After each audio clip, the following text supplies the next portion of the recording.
Right, guess we're all here. Good afternoon, everyone. This morning, Virginia Gamba, the special representative of the Secretary General for Children and Armed Conflict, presented the annual report on the same topic to members of the Security Council. She told them that over 27,000 grave violations against close to 19,000 children were verified by the United Nations last year. Killing and maiming and recruitment and use of children were the violations verified at the highest levels, she said, adding that all violations increased in 2022. Two new situations, Haiti and Niger, were added to the report, given the worrying and unfolding security situations on the ground. Turning to positive achievements, Ms. Gamba said that UN engagement with all parties to conflict led to concrete results in multiple situations last year, notably in countries such as Yemen, the Democratic Republic of the Congo, and Iraq. Over 12,000 children formerly associated with armed forces or groups were released and provided with protection or reintegration support. These achievements are important and meaningful, but going forward, she called for bold and resolute action. She said she is committed to working on 4 major areas during 2023 and forward: advocating for peaceful resolution of conflict, improving the directives for monitors to best identify grave violations, increasing the resources available for child protection expertise on the ground, and the development of a new public awareness campaign. Her remarks have been shared with you. The Secretary General is back in New York. While in Trinidad and Tobago, you will have seen that he took part virtually in the meeting of the Shanghai Cooperation Organization yesterday. He told leaders that differences among countries have been aggravated by the diverging approaches to global crises, contrasting views on non-traditional security threats, and the consequences of COVID-19 and Russia's invasion of Ukraine. He stressed that global challenges, from the climate crisis to growing inequality and the governance of new technology, can only be resolved through dialogue and cooperation. The Secretary General also urged Shanghai Cooperation Organization leaders to strongly engage in preparations for the Sustainable Development Goals Summit and the Climate Ambition Summit in September, and the Summit of the Future next year. Let us work together for global solutions that advance peace and security, sustainable development, and human rights for all, he said. And as you know, on Monday evening, he addressed the leaders of CARICOM and took part in a working session on Haiti. His remarks were shared with you. The Deputy Secretary General, Amina Mohammed, has been in India for the past 2 days, where she's met with senior government officials as they engaged in discussions to advance the implementation of the Sustainable Development Goals, with a focus on climate action and financing for development. Ms. Mohammed participated in a roundtable discussion with young changemakers who are driving solutions to get the SDGs back on track. In Bangalore today, the Deputy Secretary General visited Infosys, where she heard more about India's digital identity efforts and highlighted the importance of ethical and inclusive artificial intelligence and data capacity building. It was followed by a visit to the Indian Institute of Science, where Ms. Mohammed had discussions on technological innovations to accelerate the drivers of the goals. Turning to Ukraine, our colleagues from the Office of the Coordination for the Coordination of Humanitarian Affairs warned about civilians' casualties and damaged homes following recent attacks in the country. Yesterday, dozens of civilians, including children, were reportedly injured when several multi-story buildings were damaged in the town of Pervomaisky in the eastern Kharkiv region. While verification is ongoing, humanitarian partners provided psychological assistance and delivered emergency shelter materials for at least 180 families whose apartments were damaged. We have also received reports of civilian casualties and healthcare facilities impacted by hostilities from areas of Donetsk Oblast under Russian control. On Monday, the 3rd of July, at least 3 civilians were killed and 7 more injured, including a child, when a residential building was hit in Sumy in the northeast of the country, according to the UN Human Rights Monitoring Mission to Ukraine. Our humanitarian colleagues stressed that international humanitarian law is clear. Care should be taken by all parties to protect civilians and civilian infrastructure. On the response side, we continue to support affected communities across the country. Today, an interagency convoy delivered vital food, medical supplies, hygiene, and household items to support 1,300 residents of Siversk town in Donetsk Oblast, located 10 kilometers from the front line. Humanitarian assistance is a lifeline in this town, which has been shelled continuously. Most of the remaining inhabitants are the elderly, many of whom live in damaged houses without tap water, gas, or electricity. We also continue to support the response to the Kakhovka Dam destruction. Yesterday, the 14th interagency convoy to the Kherson region brought bottled water, medicines, hygiene kits, and disinfectants to nearly 500 people in settlements affected by the flooding and previous months of fighting. And on the occupied Palestinian territory, our colleagues from the Office for the Coordination of Humanitarian Affairs tell us they are now in Jenin, together with partners, to assess humanitarian needs in the refugee camp following the end of the Israeli operation there. The repair of water and electricity networks and provision of shelter for those who have lost their homes will be among the top priorities in the coming days. Turning to Sudan, top UN officials today voiced shock and condemnation at increasing reports of gender-based violence in the country since fighting erupted there more than 11 weeks ago. In a joint statement, the heads of the UN Office for the Coordination of Humanitarian Affairs, the UN Human Rights Office, the UN Refugee Agency, UNICEF, the UN Population Fund, UN Women, and the World Health Organization called for an immediate end to gender-based violence, including sexual violence, as a tactic of war to terrorize people. They also stressed the need to swiftly scale up gender-based violence prevention and response services in Sudan, as well as in neighboring countries, where those fleeing violence have sought safety as refugees to meet the soaring needs. The full statement is online. And also, the UN Refugee Agency today said that on the 25th of June, 28 refugees hosted by Sudan were killed in Khartoum when the area in which they lived was engulfed by the fighting, with additional refugees injured in the incident. UNHCR called on everyone to honor international humanitarian law and human rights law and prioritize the safety and well-being of affected communities, including refugees. We have an update for you on efforts to mitigate the ongoing impact of drought and food insecurity in Somalia. The Somalia Humanitarian Fund has put $25 million towards helping communities reeling from the impacts of drought. Meanwhile, $18 million from the Central Emergency Response Fund has been allocated for famine prevention efforts. Our humanitarian colleagues note that although famine has been averted with improvements in the food security situation and recent rains bringing some relief, needs remain high. More than 8 million people still need humanitarian assistance and protection, and recovery from a drought of this magnitude will take years. We issued a statement yesterday in which the Secretary General saluted President Macky Sall's decision not to run in the forthcoming Senegalese presidential elections as a strong demonstration of statesmanship and leadership and an important example for his country and the world. The Secretary General reaffirms the unwavering support of the United Nations to the government and people of Senegal in their efforts to consolidate their vibrant democratic tradition and promote peace, stability, and sustainable development. Moving to Syria, in a statement issued a short time ago, UN humanitarian leaders called for the renewal of authorization for cross-border aid deliveries to northwest Syria, describing it as a lifeline for millions of people, most of them women and children. The heads of the UN Office for the Coordination of Humanitarian Affairs, UNICEF, the UN Refugee Agency, the International Organization for Migration, the World Food Programme, the World Health Organization, and the UN Population Fund said that the Security Council must renew Resolution 2672 for at least 12 months so that humanitarian organizations can continue to reach people in need effectively and without delay. Any and all avenues to deliver humanitarian assistance must be kept open and indeed expanded. The full statement is available on OCHA's website. And the International Organization for Migration said today that halfway through 2023, more than 77,000 migrants have crossed the Gulf of Aden to Yemen, surpassing last year's figures and fast approaching pre-pandemic levels.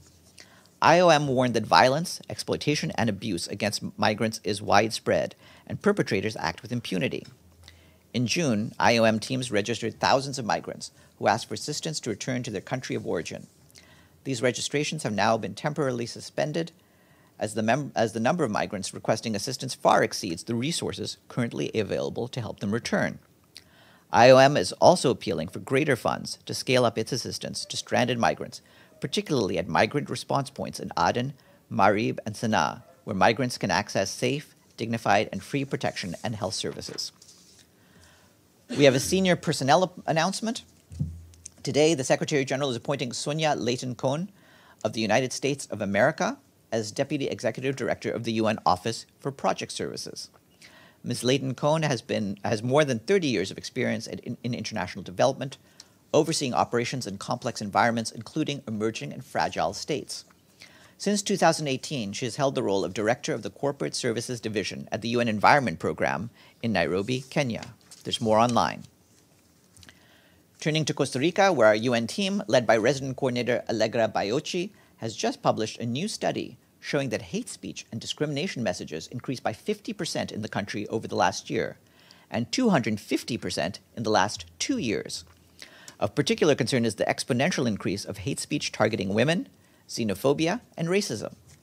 Our UN team is responding to this increase by building alliances and calling for a constructive dialogue with key sectors to prevent and tackle discrimination. The report is available in Spanish on the UN and Costa Rica website.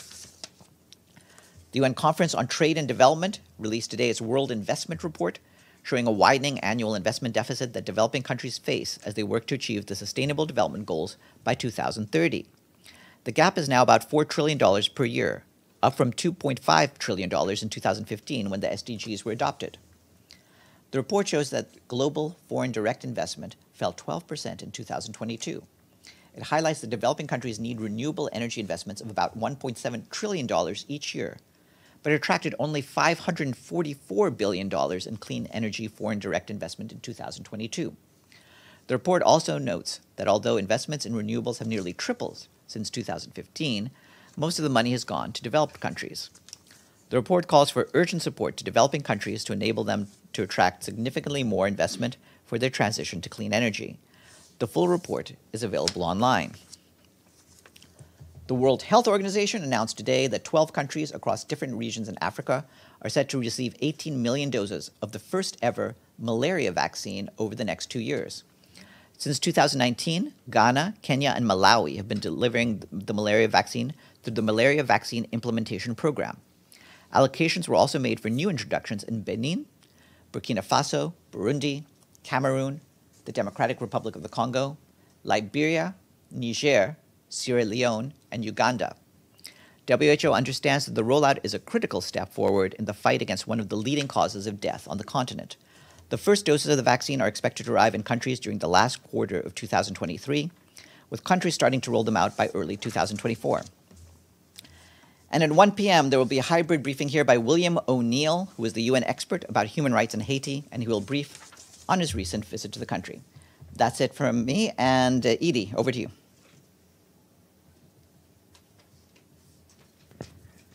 Thank you, Farhan. A couple of questions, but first on the Black Sea Grain Initiative. Are there any travels to announce? Is Martin Griffiths going anywhere? Is Rebecca Greenspan going anywhere, especially in light of comments from the spokesman for President Putin's being very, very negative about the extension? We're aware of the comments, and of course you'll have seen the information we put out, including the note to correspondence last week about the achievements made over the past year by both the Black Sea Grain Initiative, the Black Sea Initiative, and the Memorandum of Understanding on Russian food and fertilizer exports. I don't have any particular travels to announce just yet. There are travels planned, but we'll let you know as they develop. And we're trying to get Martin Griffiths to talk to you and brief you in the coming days. And so we'll let you know when that's confirmed. Okay, I have a second question. Does the Secretary General have any comment on the globe hitting the hottest day on records, both Monday and Tuesday? Yes, it's certainly very alarming to see, but this is in line with what we said could happen if the nations of the world don't work together and dramatically increase our efforts to deal with global warming. And so this is part of what we're seeing, and it's certainly an alarming sign of the times. Just to follow up on that, you say it's an alarming sign of the times. How bad does he think it could get, and what does he really think this means for the coming years? Well, first of all, I don't want to be too alarmist. One day, as hot as it is, as record-breaking as it is not the sign that every day henceforth will be like this. But at the same time, it's very clear that the trend is one in which temperatures are increasing steadily hotter. And the scientists and the IPCC has made clear what's needed to happen in order to keep the temperature degree below 1.5 degrees rise. And unfortunately, we're not doing what we need to avoid that future. So we might be facing greater climate catastrophes if we do not take action. Yes, Celia. Farhan, yesterday, Hong Kong, meaning China, declared that a reward of around 128,000 euros will be given to anyone facilitating the arrest of 8 activists who have fled abroad. What does the UN think about that? On that, I believe our colleagues dealing with the Human Rights Office in Geneva have had comments, so I'd just refer you to that. Deji? On the IAEA report on the Fukushima Daiichi nuclear power plant review, any position from the Secretary General on the release of that report? Yeah, I mean, just on that, it's clear that the International Atomic Energy Agency is the competent authority on this matter, and the Secretary General has complete faith in the IAEA's expertise, impartiality, and professionalism. Now, I'm not going to discuss some of the content in that report because it's too professional, I think, for both for you and for me. I'm just going to read these 2 paragraphs.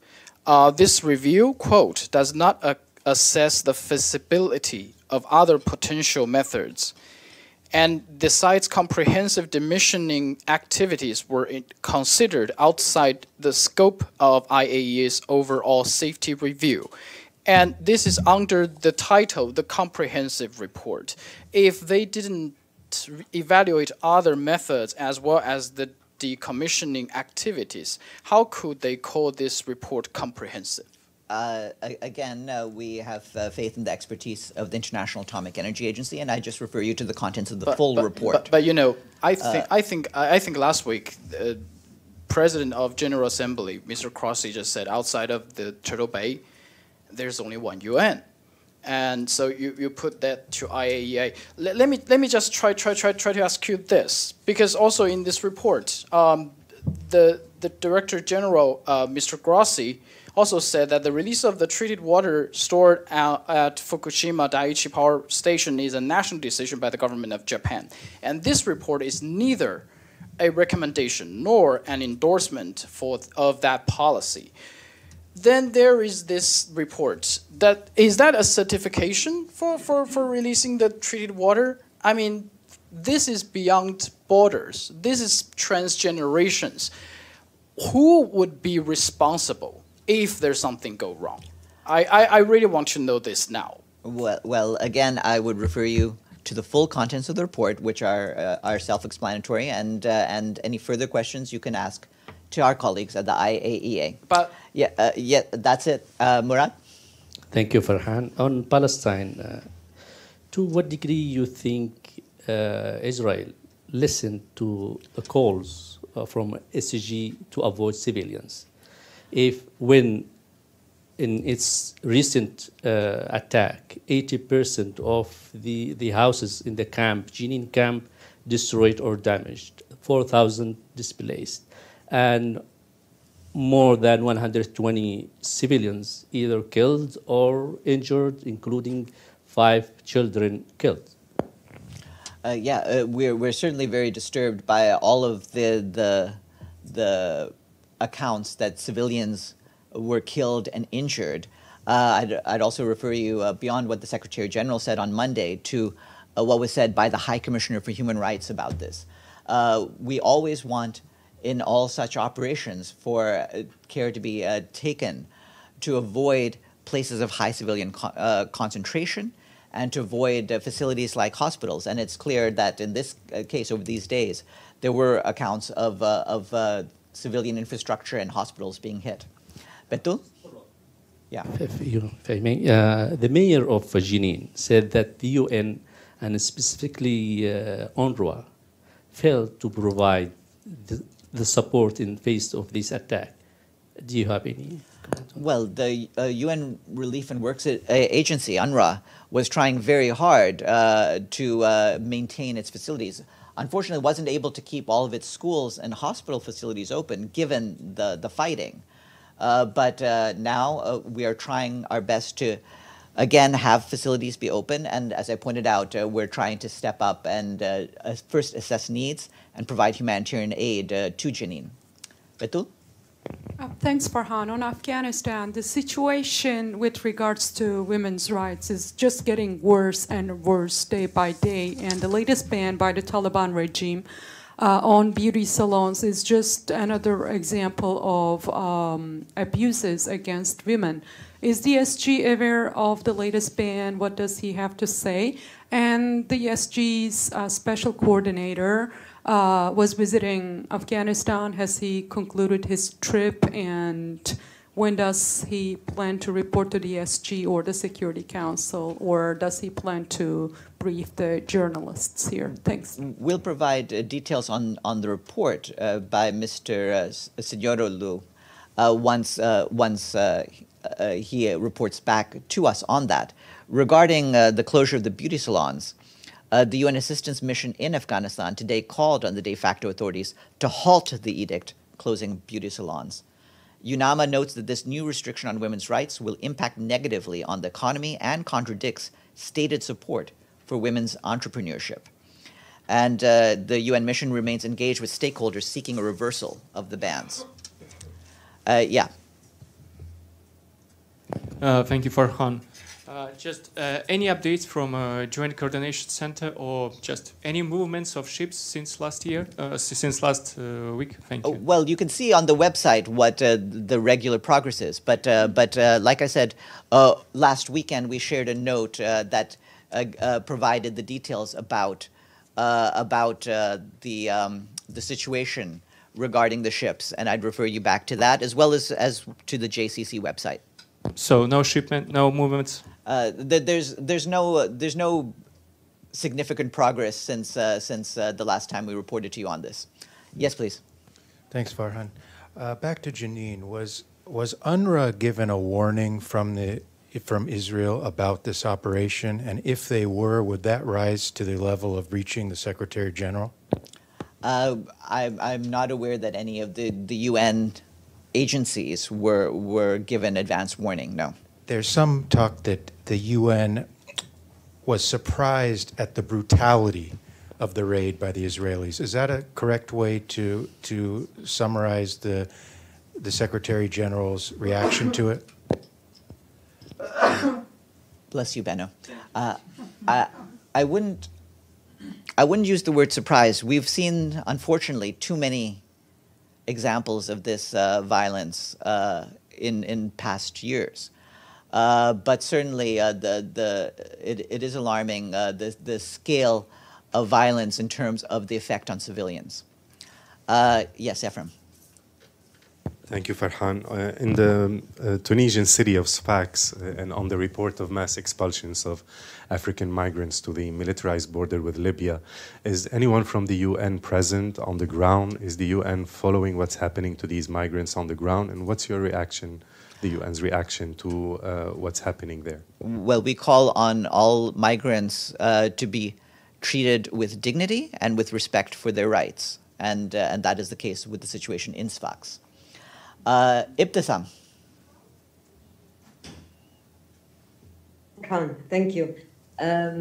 First, I have a question, a follow-up regarding the attacks on the infrastructure in Jenin by Israeli army, because I didn't hear you condemning that. Do you condemn it? Do you believe? What's your position on that? And also, I mean, since this destruction was made mainly by the Israeli army, do you believe they should pay for compensation for that destruction of schools, hospitals, etc.? And I have another question. Well, regarding the attacks. Certainly, we believe that any attacks on civilian infrastructure could be violations of international humanitarian law. And as you know, the Secretary General on Monday issued a statement saying that any military operations must show full respect for international humanitarian law. That does not seem to have been the case. Yeah, and what was your next question? Yeah, I mean, there's the other part of my question regarding compensation when it comes to this destruction of infrastructure. I think that's an issue that will have to be resolved between the Israeli and Palestinian authorities, how they'll deal with that. Okay, my question is the Palestinian president and also the Palestinian ambassador, not only this time, but in other times, talked and called for protection of the Palestinian people, people who are under occupation. Does the Secretary General believe that the Palestinians who are under occupation need to be protected? And if so, what is he doing about that? Well, I think the views that we have had about the situation of Palestinians under occupation is something that is a matter of public record and is part of the statements and reports we put out over the years. And so I just refer you to those. I have because actually you didn't answer my question, because the Secretary General has a report about the protection of the Palestinian people that's sitting that he was required to provide in 2018 to the Security Council, and he did that. And since then, the Security Council didn't discuss that issue, the issue of protection of the Palestinian people. So the question is, why isn't he pushing for at least discussing this issue in the Security Council or even in the General Assembly if the Security Council is failing to do that? It is his own report. Well, first of all, he did submit the report. They have it. And we report regularly, as you know, to the Security Council. Indeed, the next one will probably be just a few days from now about the situation in the Middle East. So we continue to raise our concerns about the situation of the Palestinian people, and it's up to the Council members to respond. Abdelhamid?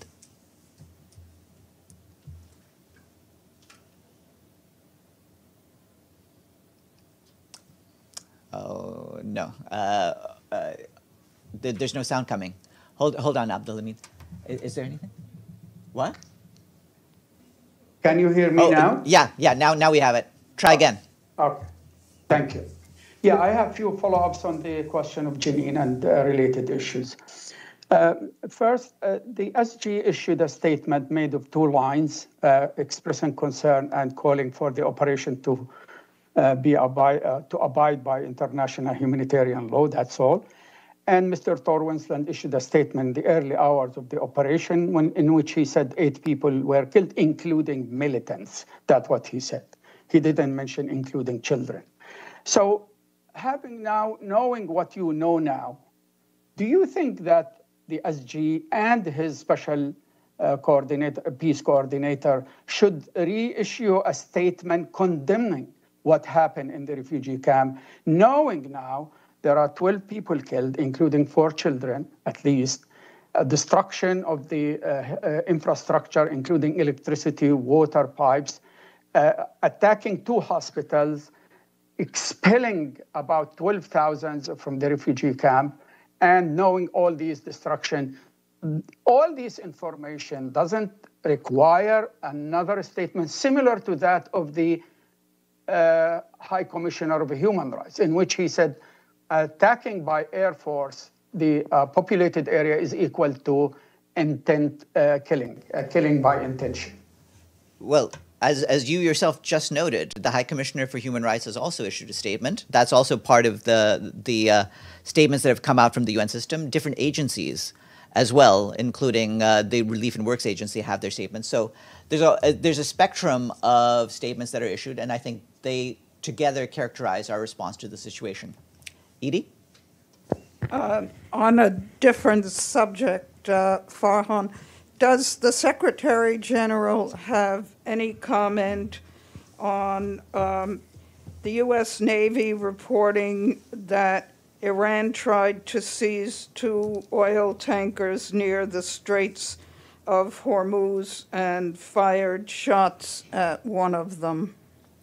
No, I don't have any specific comment. Obviously, we want to make sure that all parties do what they can to avoid tensions in that area. Deji. Okay, so let me put it this way.